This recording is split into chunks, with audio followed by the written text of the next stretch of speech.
화학분석기능사 2021년 2회 기출문제풀이를 시작하겠습니다. 15번 다음 분자 중 시스와 트랜스 이성질체로 존재할 수 없는 것은 먼저 이중결합을 중심으로 양쪽에 같은 치환기가 있을 때 시스 또는 트랜스의 이성질체가 존재할 수 있습니다. 자, 2번은 양쪽에 같은 치환기들이 있기 때문에 존재할 수 있습니다.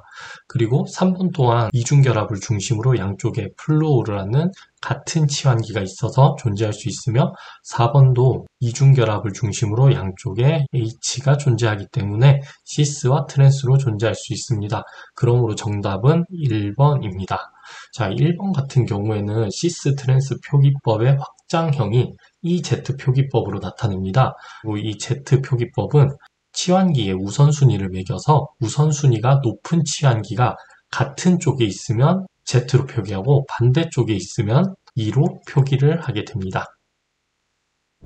16번 우라늄 동위원소의 핵분열 반응이 아래와 같을 때 M에 해당되는 입자는 아래의 이 반응식을 보면 중성자와 우라늄이 만나서 바륨과 크립톤과 그리고 M이라는 물질을 만들어냅니다.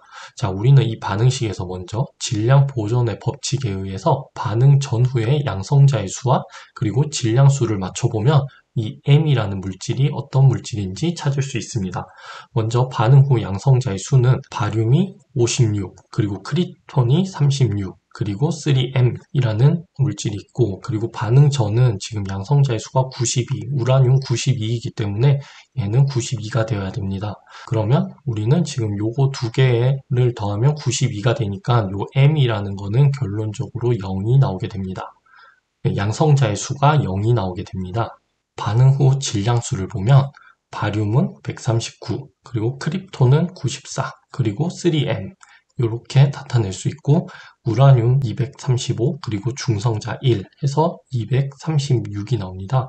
자, 그러면 이 3M의 양성자 수는 아까 0이라고 했었고 질량수는 요거 계산해주면 3이 나오게 됩니다. 그래서 M의 양성자 수는 0, 질량수는 1이 되므로 M에 해당되는 입자는 뉴트론, 중성자가 되겠습니다.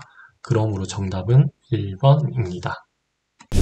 19번 레이저 발생 과정에서 간섭성인 것은 레이저는 광학적 증폭 과정을 거쳐 간섭광의 빛을 방출하는 장치로 의료, 제조, 분석 분야 등에 다양하게 활용되고 있습니다. 레이저의 발생 메커니즘은 펌핑, 자발 방출, 유도 방출, 그리고 흡수 단계로 이루어지는데 이 유도 방출, 즉 이 자극 방출에서는 유도 방출된 복사선은 들어오는 복사선과 전적으로 간섭성이 된다. 그러므로 이 레이저 발생 과정에서 간섭성이 되는 것은 3번 유도 방출, 자극 방출 단계가 되겠습니다. 22번 완충 용량에 대한 설명으로 옳은 것은 완충 용량은 완충용액의 성능을 나타냅니다. 완충 용량이 클수록 pH의 변화를 견디는 능력이 큰데, 즉 완충용액 1리터를 pH 1단위만큼 변화시킬 수 있는 센 산이나 센 염기의 몰수로 정의하기도 합니다. 그러므로 정답은 1번입니다.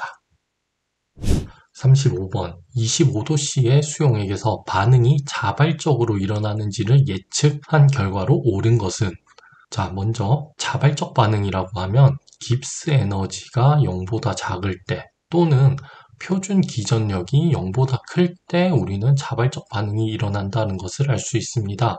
자, 그러므로 이 보기에서 기응, 니은에 대한 반응식을 요 아래 식을 통해서 얘네들을 만들어 주게 되면 자, 이 기역에 대한 표준 기전력은 양수가 나오고 니은에 대한 표준 기전력 또한 양수가 나오게 됩니다.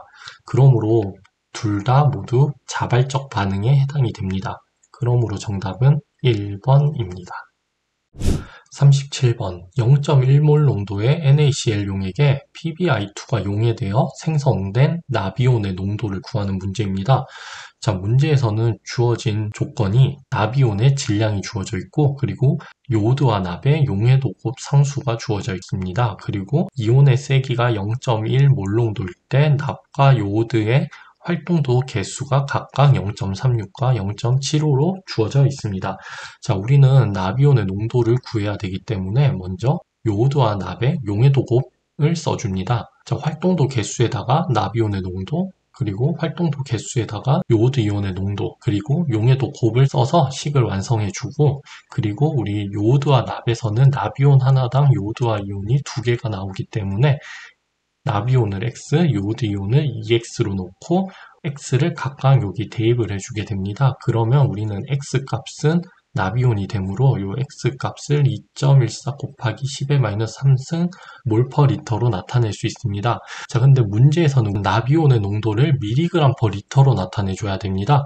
그러므로 지금 몰농도로 나타내져 있는 값에다가 분자량을 곱해주면 질량으로 나타낼 수 있고, 이 질량을 미리그램 단위로 환산을 해주게 되면 442mg per 리터가 나오게 됩니다. 그러므로 정답은 4번입니다.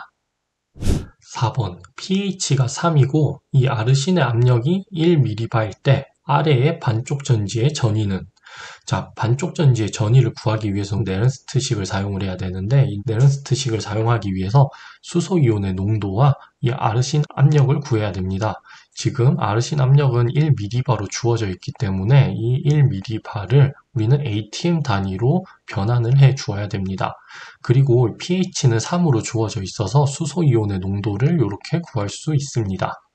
자, 그러면 지금 문제에서 표준 환원 전위가 마이너스 0.238V로 나와져 있고, 그리고 전자는 지금 3개가 필요합니다. 그래서 여기 3이 들어가고, 이 해당 값들을 이렇게 집어넣어 주게 되면 반쪽 전지의 전위는 마이너스 0.356V가 나오게 됩니다. 그러므로 정답은 3번입니다.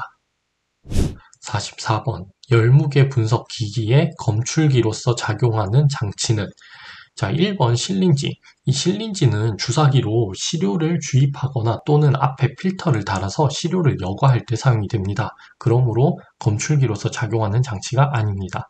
2번 가스 인젝터. 가스 인젝터는 가스 주입 밸브라고 하며 가스를 필요로 하는 분석 장치에 사용됩니다.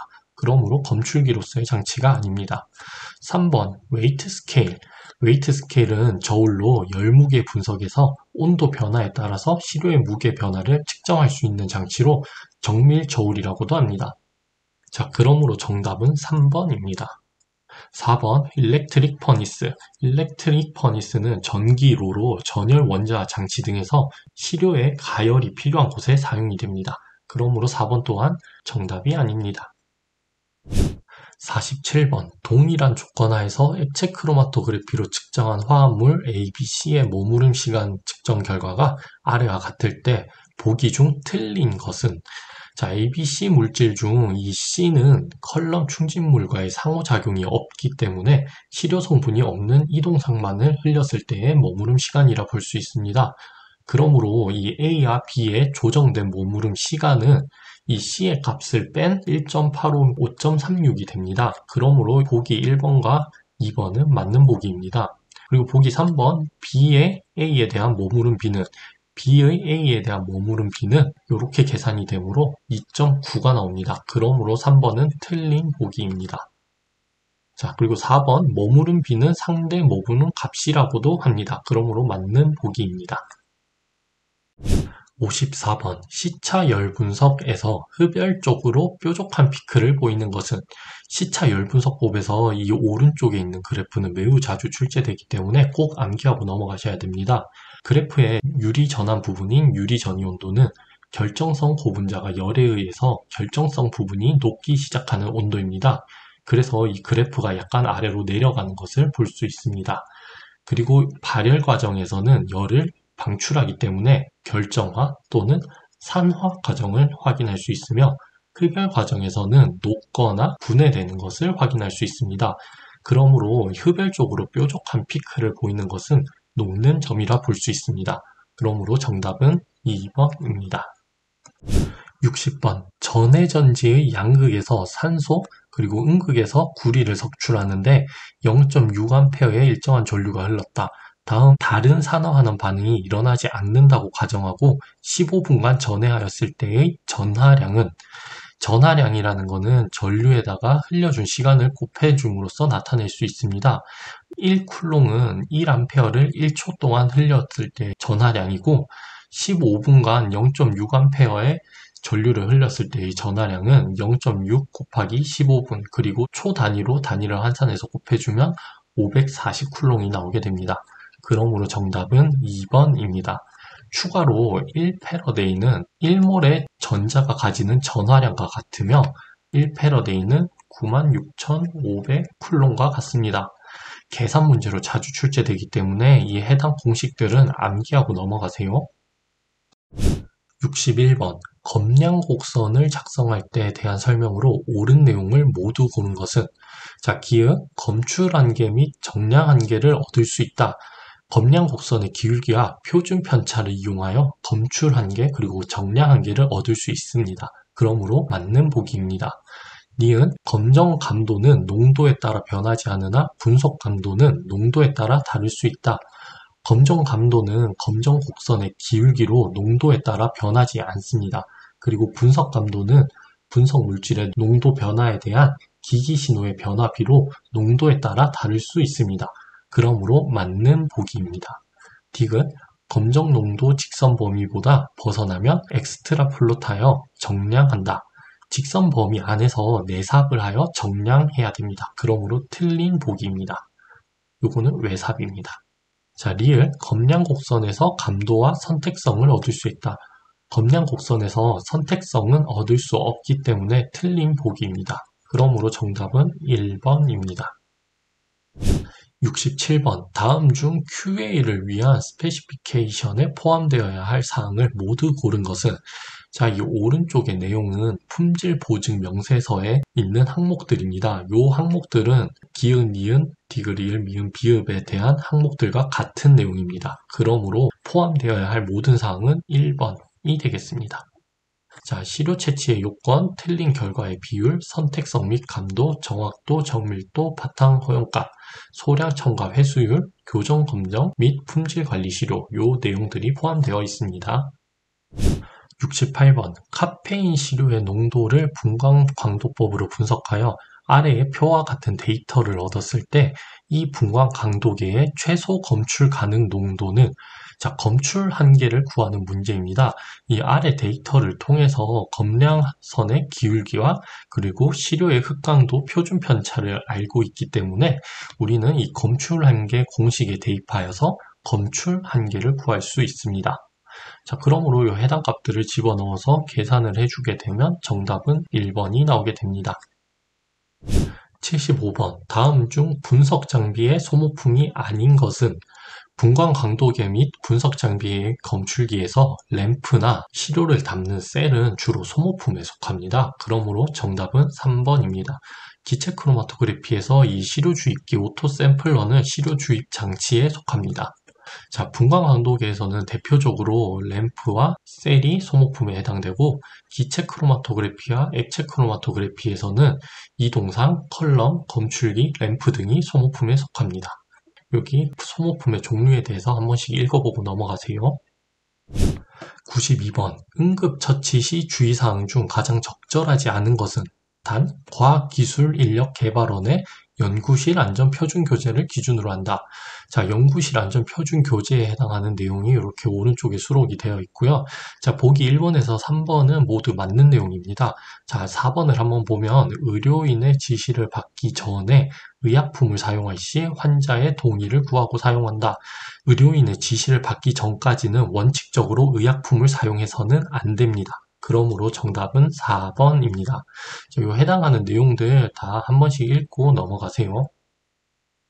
93번 산업안전보건법령상 물질안전보건자료의 작성에 관한 내용의 일부 중 밑줄 친 것에 해당하지 않는 것은 혼합물인 제품들이 다음 각 호의 요건을 모두 충족하는 경우에는 해당 제품들을 대표하여 하나의 물질안전보건자료를 작성할 수 있다. 여기서 말하는 다음 각 호의 요건은 이렇게 오른쪽에 나타나 있는 요 세 가지 요건이 되겠습니다. 요 세 가지 요건은 꼭 암기해 주시고 기출로 종종 출제가 됩니다. 그러므로 여기에 해당되지 않는 것은 3번이 되겠습니다. 94번 석유화학 공장에서 측정한 공기 중 톨루엔의 농도가 아래와 같을 때 톨루엔에 대한 이 공장 근로자의 시간 가중 평균 노출량을 구하는 문제입니다. 총 3차 측정을 했고, 그리고 측정한 시간들, 측정된 농도들이 나와 있습니다. 자, 시간 가중 평균 노출량은 1일 8시간 작업을 기준으로 하여 유해인자의 측정치의 발생 시간을 곱하여서 8시간으로 나눈 값입니다. 그래서 이 TWA 환산값은 8시간을 기준으로 했을 때 측정한 시간들, 그때 발생한 농도들을 각각 곱해서 더해주고 8시간으로 나눠주게 되면 95.9가 나오게 됩니다. 그러므로 정답은 3번입니다. 100번. 위험물 안전관리법령상 위험물의 성질과 각 성질에 해당하는 위험물질의 연결이 틀린 것은 자, 1번 가연성 고체. 이 가연성 고체는 이류 위험물입니다. 자, 근데 이 황리는 이류 위험물이 아닌 삼류 위험물입니다. 이 삼류 위험물은 자연 발화성 및 금수성 물질입니다. 그러므로 1번이 정답입니다. 자, 2번 산화성 고체. 이 산화성 고체는 1류 위험물에 속하고 인화성 액체는 4류 위험물입니다. 그리고 4번 자연 발화성 및 금수성 물질. 방금 말했듯이 3류 위험물에 속합니다. 자, 종종 이렇게 1류에서 6류 위험물에 대해서 물어보는 내용들이 나오기 때문에 교재 이론 페이지에 1류에서 6류 위험물에 대해서 한 번씩 읽어보고 넘어가세요.